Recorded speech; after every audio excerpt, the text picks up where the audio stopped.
사랑하는 신학생들 안녕하십니까. 이제 코로나도 어느 정도 잠잠해지는 것 같은데 그래도 조심하시기 바랍니다. 요 며칠 동안 하고 있는 영상은 우리 학생들에게 꼭 알아줘야 할 내용들이기 때문에 중요합니다. 오늘은 여호수아는 정말로 태양을 멈추었는가 라는 제목으로 말씀을 선포합니다. 도널드 그레이 반하우스 박사는 펜실베니아 주 필라델피아에 위치한 제10 장로교회에서 여러 해 동안 목회를 했습니다. 그는 특별히 나중에 나의 영적 신학적 멘토가 된 두 명의 인물에게 큰 영향을 미쳤습니다. 따라서 내가 이분을 마음속에 특별히 간직하고 있다는 것은 언급할 필요도 없는 사실입니다. 반하우스 박사는 프리스턴 신학교를 졸업하고 12년 정도가 지나 채플 설교자로 초청을 받았습니다. 그에게 구약을 가르쳤던 로버트 딕 윌슨 교수는 맨 앞자리에 앉아 그의 설교를 경청했습니다. 반하우스가 설교를 마친 후 윌슨은 그에게 다가와 이렇게 말했습니다. 자네가 다시 한번 학교를 방문한다면 나는 자네의 설교를 들으러 오지 않을 걸세. 한 번이면 좋게. 자네가 크신 하나님을 섬기는 사람인 것을 나는 기쁘게 생각하네.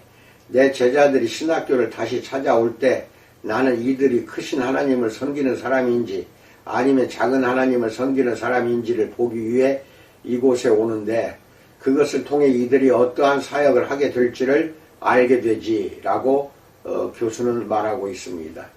그의 말뜻을 이해하지 못한 반하우스는 다시 한번 설명을 부탁했습니다. 로버트 딕 윌슨은 이렇게 말했습니다. 그러니까 어떤 사람들의 하나님은 작고 이들은 언제나 그 하나님과 마찰을 경험하지. 그분은 기적을 행하실 수 없고 성경에 영감을 주고 그것을 보존하고 우리에게 전달하는 일은 그분이 감당하실 수 없는 일이라고 생각하니까 말이야.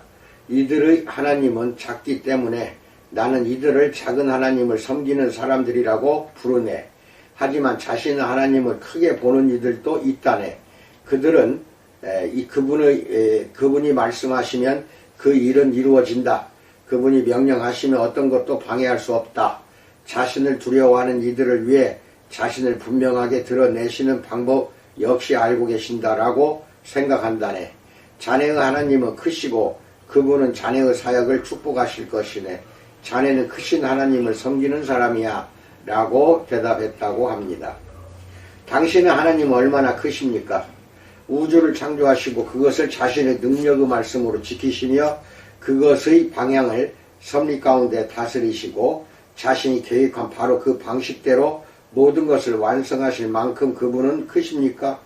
아니면 당신이 예배하고 사랑하고 섬기는 하나님은 당신의 뒷주머니나 당신이 손수 만든 상자에 쏙 들어갈 만큼 자그마하고 축소된 귀여운 하나님, 즉 자신에 대한 확신이 없고 자신이 성취하고자 하는 바가 궁극적으로 이루어질 것을 보증하지 못하는 이름뿐인 하나님에 불과합니까? 한 가지 내가 확신하는 것은 여호수아는 크신 하나님을 섬긴 인물이었다는 사실입니다. 여호수아 9장에 묘사된 기브온 사람들에 대한 자신의 실패에도 불구하고 여호수아는 자신의 하나님이 모든 것을 협력하여 선을 이루실 만큼 크시다는 것을 알았습니다. 그는 하나님이 이스라엘의 대적을 멸망시키고 약속된 땅의 기업을 주실 만큼 크시다는 것을 확신했습니다. 또한 자신의 목적을 성취하시기 위해 필요한 모든 기적을 행하실 만큼 강력한 분이신 것을 알았습니다. 크신 하나님을 섬기는 사람이 아니라면 여호수아 10장을 읽고 이해하는 것은 믿기 어려울 만큼 힘겨울 것입니다.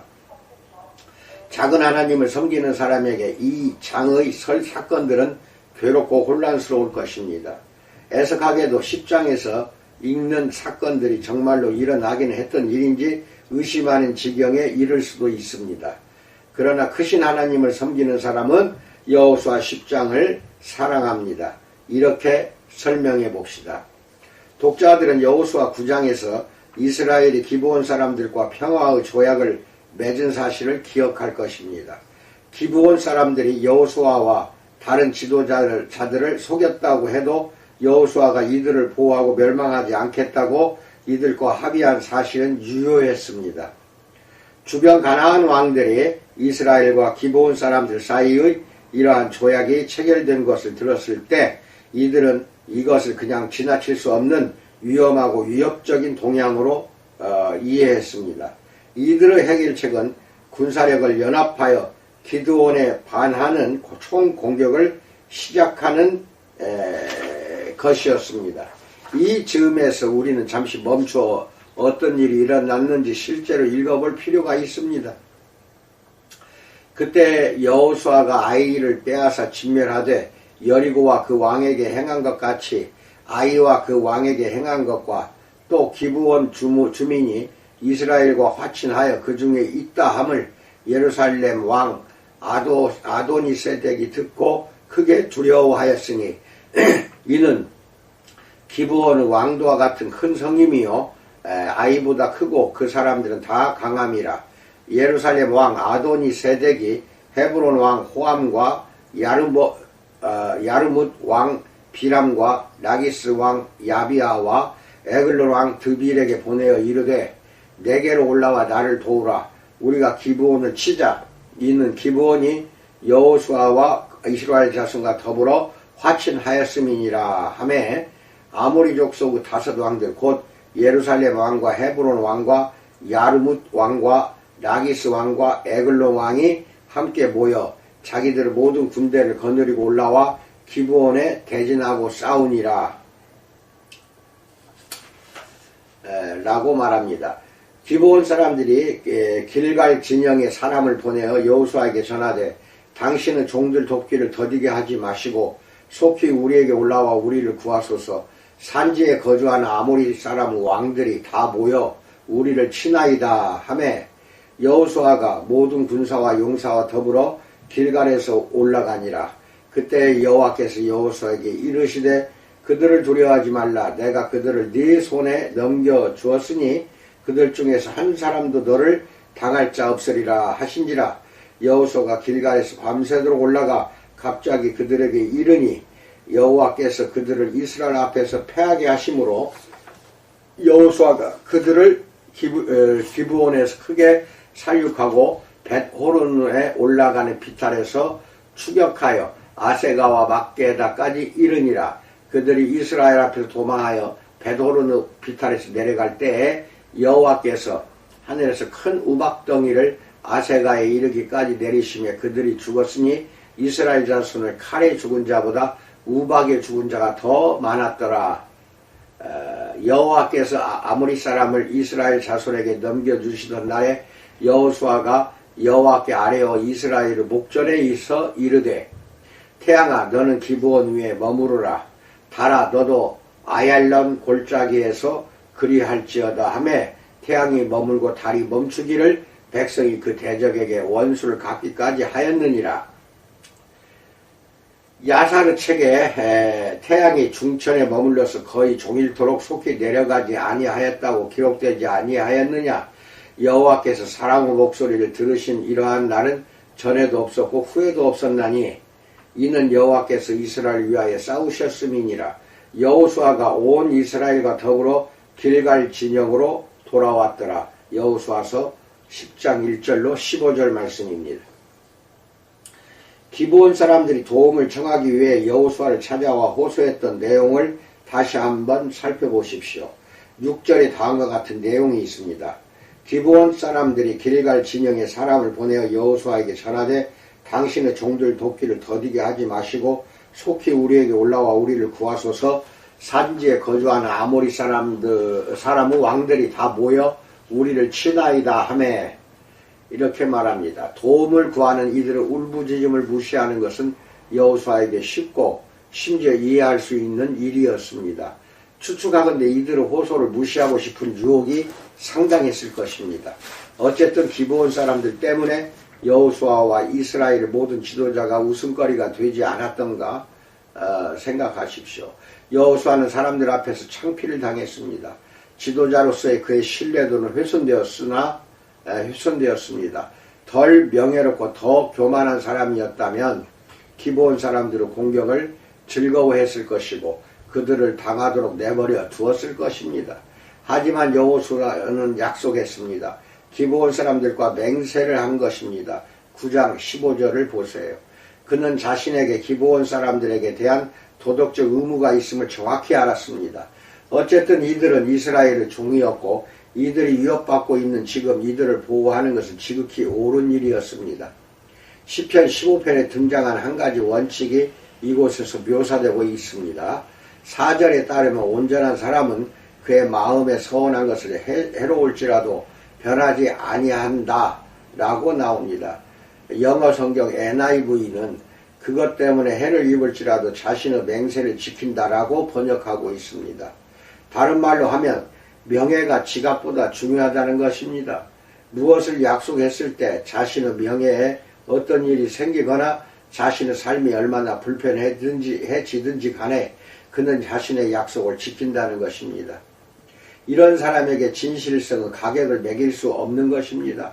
정직을 위해 그는 기꺼이 비용을 지불하고 육체적 희생을 감수합니다. 상실의 위험이나 고통스러운 결과가 따르지 않는다면 그 사람이 진실한지를 결코 알 수 없습니다. 그 사람에게 동기를 부여하는 것이 도덕적 신념인지 아니면 도덕적 편의인지는 자신의 주장을 유지하거나 약속을 지키는 것으로 손해를 강요받기 전까지는 결코 알 수 없습니다. 우리의 이야기로 돌아가서 10장은 우리에게 여호수아와 그의 군대가 40km에 달하는 고된 오르막의 여정에 올랐음을 이야기해 줍니다. 이들은 가파르고 어려운 지형을 따라 1km를 걸어 올랐습니다. 8절에 따르면 하나님은 여호수아에게 다가올 승리를 약속하십니다. 여호수아야 두려워 말라 내가 그들을 내 손에 넘겨 주었으니 라고 말씀합니다. 하나님이 주신 승리에 대한 제 확신이 인간의 독창성과 활동을 억누르지 않고 오히려 활발하게 한 사실에 주목하십시오. 하나님의 약속은 여호수아로 하여금 가만히 앉아 다가오는 승리를 소극적으로 바라보도록 하지 않았습니다. 오히려 그는 혼신의 힘을 다해 보다 열정적으로 그것을 쫓았습니다. 9절을 보세요. 하나님의 주권은 우리의 노력을 절대로 약화시키지 않고 오히려 새로워진 확신과 함께 동력을 부여합니다. 10절은 여호와께서 그들을 이스라엘 앞에서 혼란에 빠지게 하시니 라고 말합니다. 분명 하나님은 사람의 마음을 조종하고 그것에 영향력을 행사하실 수 있을 뿐 아니라 실제로 그렇게 하십니다. 하나님은 이스라엘의 군대가 이들을 이기고 승리할 수 있도록 하시기 위해 이들의 마음에 두려움과 혼란을 집어넣으셨습니다. 11절은 충격적입니다. 독자들이 이제껏 보아온 어떠한 우박도 그날 하나님이 가나안 왕들에게 퍼부으신 우박의 파괴적인 힘과는 비교될 수 없을 것입니다. 이것은 결코 예사롭지 않고 평범하지 않은 우박이었습니다. 단순히 이스라엘에게 유리한 것으로 드러난 자연현상도 아니었습니다. 기념비적 규모의 기적이었습니다. 크신 하나님을 섬기는 사람들에게 이것은 이해하기 어렵지 않습니다. 몇 가지 주목해야 할 사실이 있는데 이 사실들은 이런 기적의 중요성을 추가로 강조해 줍니다. 1. 이것의 원인으로 유일하게 지목되는 대상은 주님이십니다. 11절 보면은 여호와께서 하늘에서 큰 우박덩이를 이들에게 내리시매 라고 나옵니다. 2. 이스라엘의 원수들만이 이 우박으로 고통을 받았습니다. 이것은 분명 가나안 왕들과 이들의 군대가 있던 곳으로만 제한된 우박이었습니다. 3. 이스라엘 군인들은 칼에 죽은 사람들보다 우박으로 죽은 사람들이 더 많았을 만큼 우박은 거대하고 컸습니다. 11절을 보세요. 4. 이 지역에서 한여름에 우박이 내리는 일은 흔하지 않았습니다. 데이비드 하워드는 해안평야에서 우박은 1년에 고작 5일에서 8일 동안 내리는데 대부분은 겨울 중반에 내린다라고 지적했습니다. 설사 그렇다고 해도 우박이 이처럼 엄청난 힘을 갖는 것은 흔한 일이 아닙니다. 물론 뒤이어 일어난 일은 성경을 통틀어 가장 유명한 이야기 중 하나입니다. 12절을 함께 자세히 살펴보도록 합니다. 여호와께서 아모리 사람 곧 가나안 사람을 이스라엘 자손에게 넘겨주시던 날에 여호수아가 여호와께 아뢰어 이스라엘의 목전에서 이르되 라고 말합니다. 우리가 대답해야 하는 질문은 단순히 이것입니다. 이스라엘의 목전에서 이야기한 인물은 누구입니까? 여호수아가 태양과 달에게 이야기했습니까? 아니면 그는 하나님께 기도했고 기도를 들으신 하나님이 태양과 달에 말씀하셨습니까? 본문의 문법은 두 가지 해석을 다 허용하고 궁극적으로 우리가 이에 대해 대답할 수 있는 방법은 없습니다. 좌우지간 실제로는 어떠한 일이 일어난 것일까요? 지나치게 자세한 내용으로 들어가기보다는 나는 가장 설득력 있는 세 가지 해석을 제시하려고 합니다. 많은 복음주의 학자가 이것을 비유적 언어로만 봅니다. 이들은 본문 속에서 구조를 지목하면서 태양과 달의 빛이 문자적, 물질적으로 변화했거나 혹은 지구 회전의 변화가 있었던 것은 아니라고 주장합니다. 더 정확히 말하자면 이것은 구약에서 종종 발견되는 비유적 언어로 가나안 사람들에 대한 하나님의 온전한 승리와 하나님이 자신의 백성들을 대신하여 싸우신 그날의 놀라운 광경을 묘사하거나 강조한다는 것입니다. 따라서 해와 달을 겨냥한 단어들은 이스라엘 전쟁에서의 승리를 시적으로 묘사하고 있을 뿐 태양과 달 그 자체의 기적적인 위치의 전환이나 움직임의 변화에 대해서는 전혀 이야기하고 있지 않다는 것입니다. 이러한 견해를 취하는 사람들은 하나님이 위대한 기적들을 행하실 수 있다는 사실을 부인하지는 않습니다.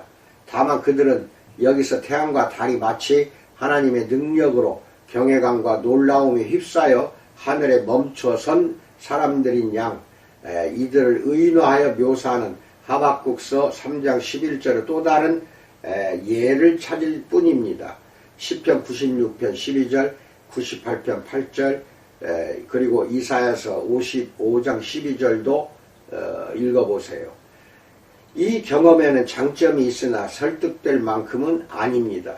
내 생각에는 보다 나은 선택들이 있습니다. 두 번째이자 아마도 가장 대중적인 선택은 하나님이 여호수아와 이스라엘에게 가나안 사람들의 패배를 완성으로 이끌어갈 기회를 주시기 위해 기적적으로 낮의 빛을 연장해 주셨다는 것입니다. 그러니까 전쟁은 종일토록 맹렬했고 여호수아는 이제 밤이 시작되어 자신의 원수들이 재정비하고 회복의 기회를 얻는 것을 바라지 않았습니다. 따라서 그는 태양이 서쪽으로 저물지 않고 멈추어 그 빛을 통해 이스라엘이 가나안 사람들을 끝낼 수 있도록 기도했습니다. 기억해야 할 중요한 사실은 여호수아서의 저자가 어떠한 형태로든 태양이 문자적으로 지구를 돌아 움직이거나 회전했다고 주장하고 있지 않다는 점입니다. 성경의 저자들은 오늘날 우리가 하는 대로 했는데 바로 현상학적 언어라고 불리는 것을 사용합니다.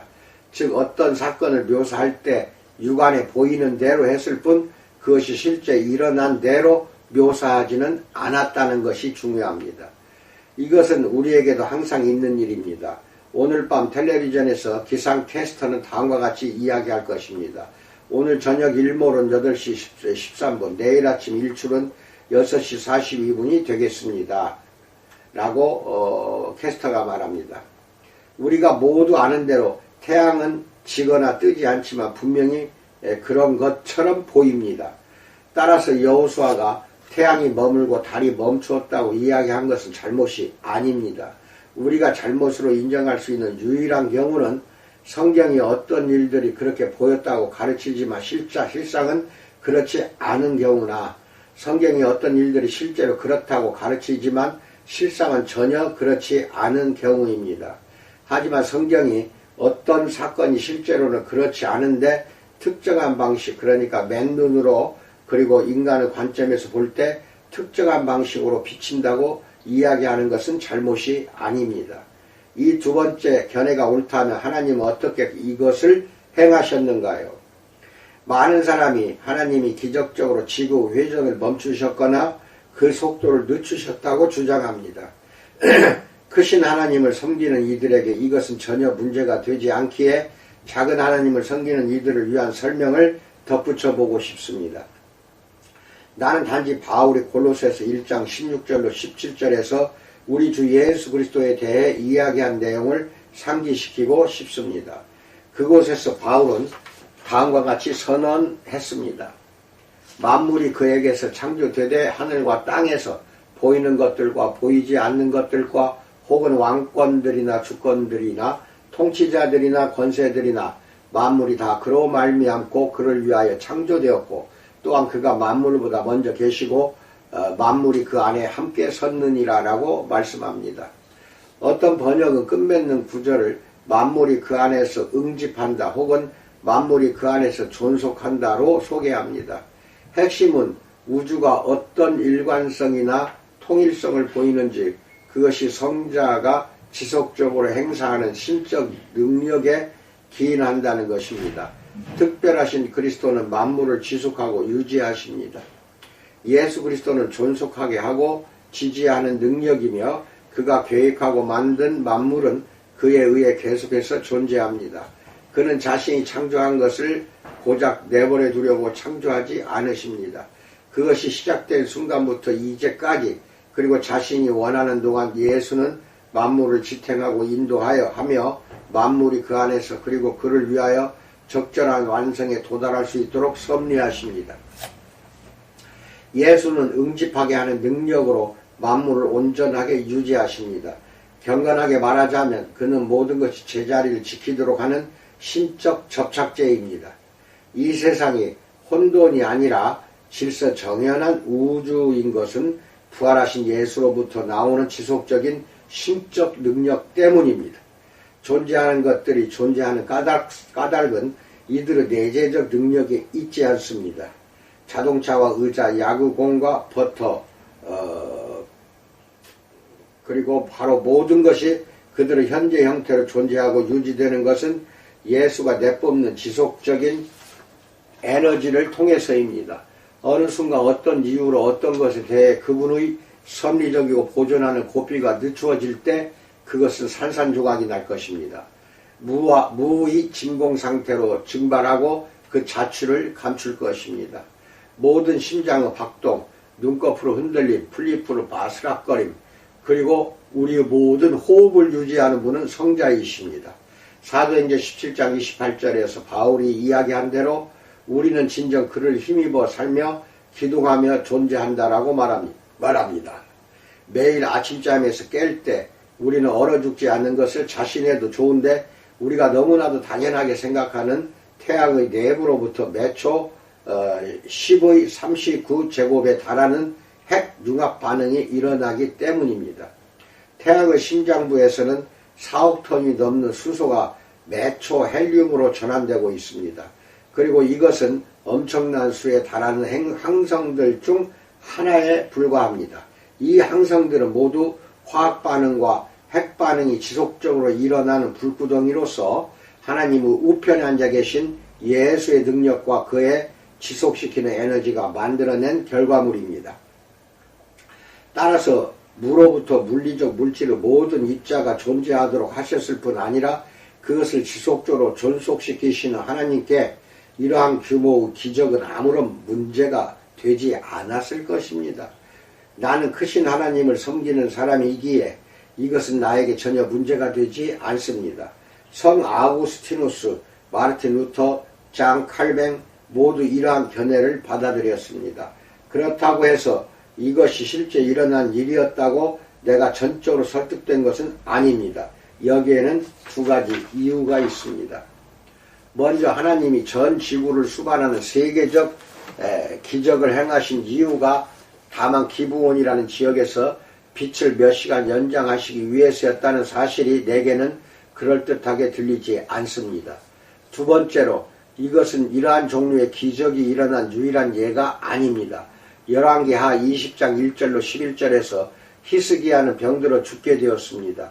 그는 주님께 생명을 더하여 주시도록 기도했고 주님은 내가 네 날에 15년을 더할 것이며 라고 대답하셨습니다. 히스기야는 하나님이 그를 정말로 낫게 하신다는 징표를 구했습니다. 예언자는 하나님이 해그림자를 10도 뒤로 물러가게 하실 것이라고 말했습니다. 그가 가리킨 것은 해시계와 같은 것으로서 거기에는 일련의 단계들이 있어 태양이 들이우는 그림자가 그 위로 움직였습니다. 징표는 그 그림자가 10도 뒤로 물러나는 것이었는데 이것은 약 5시간에 해당했습니다. 핵심은 태양이 하늘 위에서 서쪽이 아니라 동쪽으로 움직이는 것처럼 보였다는 것입니다. 이것이 지구적인 기적이었다면 이는 하나님이 지구의 회전을 멈추셨을 뿐 아니라 실제로 그것을 되돌리셨다는 뜻이었습니다. 하지만 우리는 역대하 32장 24절로 31절에서 바벨론의 방백들이 팔레스타인에 온 이유가 그 땅에서 나타난 이적에 대한 정보를 얻기 위함이었음을 듣게 됩니다. 독자들은 나사의 과학자들이 우주 비행의 계산을 통해 천문학적 역사에서 하루가 없어진 사실을 발견했으며 이것이 여호수아와 히스기야에게 일어난 일로 설명될 수 있다는 이야기를 여러 번 들어보았을 텐데 이것은 도시형 전설의 일부입니다. 실망은 안 깨주어 미안하지만 어떤 신뢰할 만한 천문학자도 이것을 확인해 주지는 못합니다. 일어난 일에 대한 세 번째이자 가장 그럴듯한 설명은 여호수아가 그 날이 다 했을 때 햇빛이 더 연장되기를 기도한 것이 아니라 그날이 시작되었을 때, 그러니까 이른 아침의 때 어두움이 연장되기를 기도했다는 것입니다. 여기에는 몇 가지 짚고 넘어가야 할 사실이 있습니다. 12절에서 머무르다로 번역된 히브리어 동사의 문자적 의미는 말을 못 잇는, 침묵하는, 고요한 이런 뜻입니다. 이 단어는 자연스럽게 태양과 달이 어떠한 명백한 움직임을 중단한 사실보다 이것들이 더 이상 비추지 않은 것을 가리킬 수 있습니다. 이것은 멈추다로 번역된 단어가 태양과 달로부터 광채나 빛이 멈춘 사실을 의미할 수도 있는 13절에서도 마찬가지입니다. 더욱이 9절에 따르면 여호수아와 그의 군대는 밤새도록 행군을 했습니다. 이것은 그가 공격한 시점이 날이 여전히 어두웠을 때였음을 암시합니다.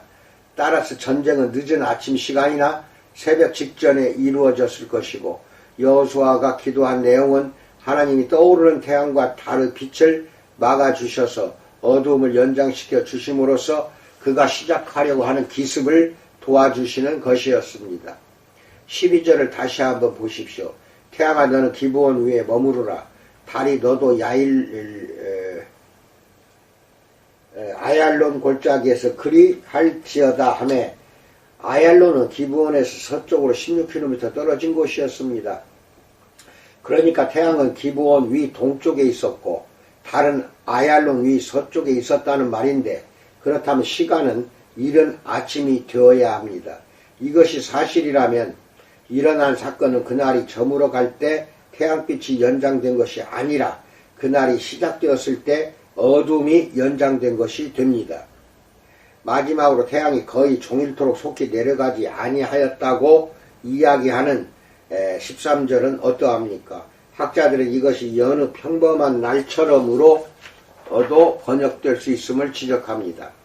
태양이 보이지 않는 것이 하나님이 그것 빛을 막으셨기 때문이라면 이 본문은 이 땅에 있는 사람들에게 이것이 어떻게 보였는지를 통해 이러한 상황을 묘사한 것에 불과합니다. 태양이 깜깜해졌기 때문에 사람들은 여느 평범한 날에 보통 그랬던 것처럼 그것이 하늘 위로 자연스럽게 움직여가는 것을 볼 수 없었습니다. 나에게는 이것이 최선의 설명으로 보입니다. 하지만 이 모든 것이 하나님이 매일 아침이 시작될 때 보통 그러하듯 태양이 그 빛을 비추지 못하도록 하신 사건이었다면 하나님은 그것을 어떻게 행하신 것일까요? 하나님이 우박의 결과인 울량이나 일식을 사용하셔서 그렇게 하셨다고 주장하는 사람들도 있습니다. 하지만 태양과 달이 서로 결합한 것이 아니라 반대의 위치에 있었다는 점을 고려할 때 여기서 일식을 주장하기란 어렵습니다. 일식을 주장하는 해석에 있어 또 다른 중요한 문제는 천문학자들이 기원전 1500년에서 1000년 사이 중앙 팔레스타인에서 일식이 일어난 때를 정확히 알고 있는데 그 날짜 중에는 우리가 알기로 여호수아가 살았던 시기와 맞는 날짜가 없다는 것입니다. 아마도 이것은 출애굽 당시 이집트에서 있었던 것과 비슷한 기적일 것입니다. 출애굽기 10장 21절로 23절은 9번째 재앙에 관해 이렇게 기록합니다. 여호와께서 모세에게 이르시되 하늘을 향하여 네 손을 내밀어 애굽 땅 위에 흑암이 있게 하라. 곧 더듬을 만한 흑암이 이리라. 모세가 하늘을 향하여 손을 내밀매 캄캄한 흑암이 3일 동안 애굽 온 땅에 있어서 그동안 사람들이 서로 볼 수 없으며 자기 처소에서 일어나는 자가 없으되 온 이스라엘 자손들이 거주하는 곳에는 빛이 있었더라. 출애굽기 10장 21절로 23절 말씀입니다. 결국 어떤 견해를 받아들이든 이 이야기에서 가장 놀라운 사실은 하나님이 가나안 사람들과의 전쟁에서 이스라엘을 돕고자 자연의 기적을 행하셨다는 것이 아닙니다. 가장 놀라운 사실은 하나님이 사람의 목소리를 들으셨다는 것입니다. 14절을 보세요. 하나님이 우리의 기도를 듣고 응답하신다는 사실은 놀라운 것은 아닙니다. 모세와 라헬과 같은 이들에 관련하여 하나님이 어떤 개인의 목소리를 들으신 사건들은 수도 없이 많기 때문입니다. 이 특정한 사건을 굉장히 독보적이고 놀라우며 전례를 찾을 수 없는 사건으로 만들어주는 것은 하나님이 여호수아의 말을 들으셔서 자신의 백성들에게 승리를 주시기 위해 자연의 일상 작용에 개입하셨다는 점입니다. 이것은 마치 하나님이 여호수아에게 이렇게 말씀하신 것과 같습니다. 내가 나 자신을 사람의 명령 아래에 두겠노라. 나는 누구에게도 빚을 진 바 없다. 여호수아나 다른 누구에게도 빚지지 않았다. 나는 자유하고 주권적이므로 내가 원하는 것은 무엇이든 할 수 있다.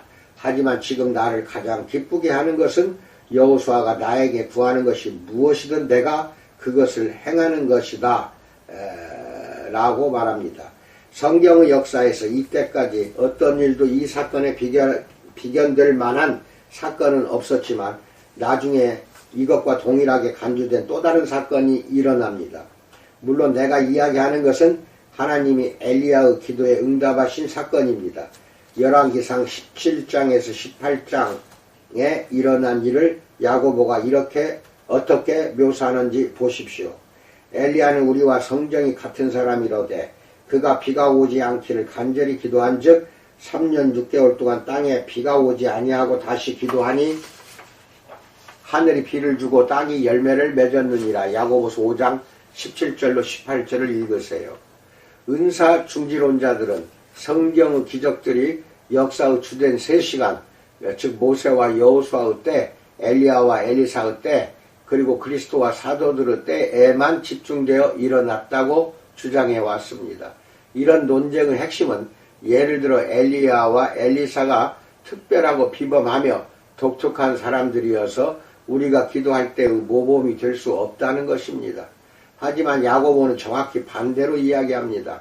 17절로 18절의 핵심은 엘리야가 어떤 이유에서든 독특했다거나 그가 살았던 시대에서는 기적적인 성공을 기대하고 기도할 수도 있었지만 우리는 그렇게 할 수 없다는 논쟁에 반박하는 것입니다. 야고보는 우리가 엘리야가 당신과 나와 같은 사람에 불과했음을 알기 원했습니다.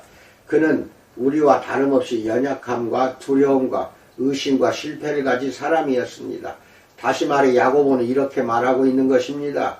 엘리야가 범접할 수 없는 인물이었다는 말에 귀 기울이지 말라. 아니다. 그는 당신과 같다. 또한 당신은 그와 같다. 따라서 그가 기도한 것처럼 기도하라는 말입니다. 문맥을 잊지 마십시오. 야고보가 엘리야를 예를 들어 호소한 것은 우리가 병든 자들을 위해 기도할 때 우리를 격려하기 위해서였습니다. 핵심은 엘리야가 3년의 가뭄이 끝나기를 위해 기도했을 때의 믿음과 동일한 믿음과 기대를 가지고 기적적 치유를 위해 기도해야 한다는 것입니다. 하나님이 여호수아의 기도를 들으셔서 자연 가운데 믿기 어려운 기적을 이루어 주신 것은 정말 놀랍습니다. 하나님이 엘리야의 기도를 들으셔서 비가 멈추도록 하시고 또다시 3년이 지났을 때 비가 다시 내리도록 하신 것도 놀랍습니다. 그리고 더 놀라운 것은 야고보가 엘리야와 우리가 전혀 다르지 않다고 말한다는 사실입니다. 따라서 여러분이 질병에서 나음을 입도록 서로를 위해 기도하십시오. 물론 당신이 크신 하나님을 섬기는 사람이라면 이 이야기 중 무엇도 그다지 놀랍지는 않을 것입니다. 당신이 아는 대로 하나님이 위대하시고 크시며 헤아릴 수 없으시고 장엄하시다면 이런 일들은 그분의 능력의 극히 일부이자 신적 전능이라는 바다의 작은 물방울에 불과합니다. 당신은 크신 하나님을 섬기는 사람입니까? 그렇다면 큰 요구를 가지고 그분께 나아오십시오. 불가능한 임무를 가지고 그분께 나아오십시오. 있음직하지 않은 일들을 구하면서 그분께 나아오십시오. 초자연적인 것을 구하면서 그분께 나아오십시오. 그분은 당신이나 나, 여호수아나 엘리야가 상상할 수 있는 것보다 크신 하나님이십니다. 감사합니다. 이상입니다.